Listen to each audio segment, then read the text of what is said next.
इस वक्त आपको बताते हैं कि आईडीएफ का बड़ा संदेश आखिरकार क्या है। क्या आईडीएफ की तरफ से संदेश देने की कोशिश की गई है, ये आपके सामने। सबसे पहला, 7 अक्टूबर की सुबह हमास आतंकवादियों ने हमला किया।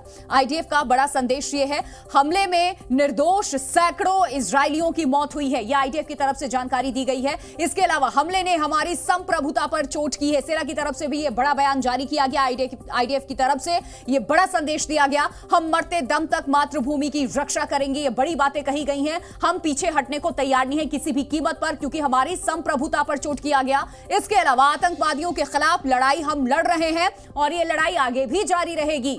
इसके अलावा दुश्मन का पीछा हम करते रहेंगे और पीछा करके उन्हें बाहर निकालेंगे। तो आईडीएफ का ये बड़ा संदेश है और इस वक्त हमारे साथ हमारे सहयोगी प्रणय जुड़ चुके हैं न्यूज रूम से, और साथ ही कृष्ण मोहन मिश्रा भी हमारे साथ ग्राउंड से इस वक्त जुड़े हुए हैं। सबसे पहले प्रणय, मैं आपका रुख कर रही हूं, ये आईडीएफ की तरफ से जो बड़ा संदेश दिया गया है, इसके क्या मायने?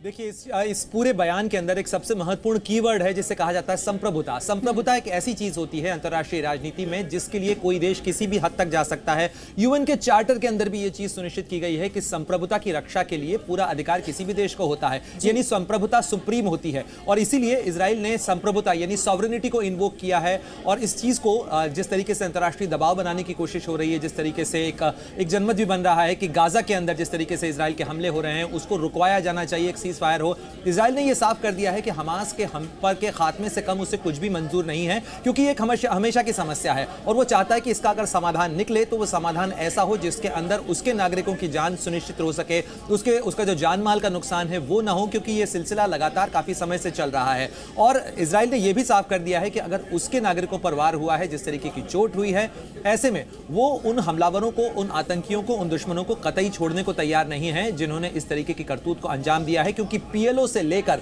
हमास तक इस पूरे घटनाक्रम के अंदर अगर आप देखें इजराइल फिलिस्तीन के संघर्ष के अंदर, तो हमेशा नागरिकों को एक मानवीय ढाल बनाने की कोशिश की जाती रही है, चाहे पीएलओ ने की हो या अब हमास कर रहा हो। जी बिल्कुल। और अगर युद्ध में इस तरीके से नागरिकों को मानवीय ढाल बनाने की कोशिश की जाती है तो वहां भी हमने देखा है कि किस तरीके से उसको युद्ध अपराध बताया गया है। कृष्ण मोहन मिश्रा भी हमारे साथ जुड़े हुए हैं। मातृभूमि की रक्षा हम करेंगे, आतंकवादियों के खिलाफ हम लड़ाई लड़ रहे हैं, दुश्मन का पीछा करेंगे और खदेड़ेंगे, ये इजरायली सेना की तरफ से भी कहा गया। आईडीएफ का यह बड़ा संदेश पूरी दुनिया को, न सिर्फ हमास के आतंकवादियों को।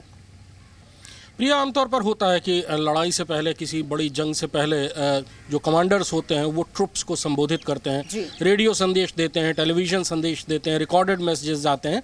उसी सिलसिले में ये एक बयान जारी किया गया है। ऐसे बयानों के ज़रिए हम आगे वाली लड़ाइयों के लिए अपने सैनिकों को जोश दिलाया जाता है, उनको वो बातें याद दिलाई जाती हैं जो उनको ज़्यादा जोश दें। और यहाँ पर इजराइल के हर सैनिक को जोश दिलाने के लिए सिर्फ एक ही बात याद दिलाने की ज़रूरत है, और वो है 7 अक्टूबर का हमला।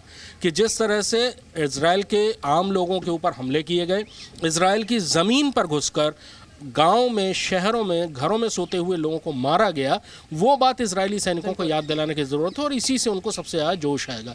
इजराइल ग्राउंड ऑपरेशन शुरू करेगा, आज नहीं तो कल। अभी वो हवाई हमले कर रहा है जिसके ज़रिए सॉफ्टनिंग ऑफ टारगेट जिसे कहते हैं, कि मोर्चों को ध्वस्त करना, दुश्मन का मोराल तोड़ना, उसकी इंफ्रास्ट्रक्चर को ध्वस्त करना, सप्लाई लाइन को ध्वस्त करना, ताकि ग्राउंड ऑपरेशन का रास्ता आसान हो जाए। ग्राउंड ऑपरेशन आज, कल, परसों जब भी शुरू होगा, उसमें जाहिर सी बात है कि इजराइल को नुकसान भी उठाना पड़ेगा।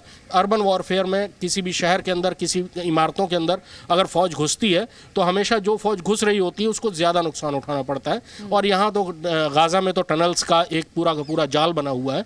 तो जाहिर सी बात है कि इजराइल की ग्राउंड ऑपरेशंस में जो इजराइल डिफेंस फोर्सेज हैं, इजराइल की सेना, उनको नुकसान पहुंचाना पड़ेगा। और वो हमने देखा भी है, रशिया या फिर यूक्रेन के युद्ध का ही हम यहाँ पर हवाला कर दे जिक्र कर ले, ये हमने देखा है।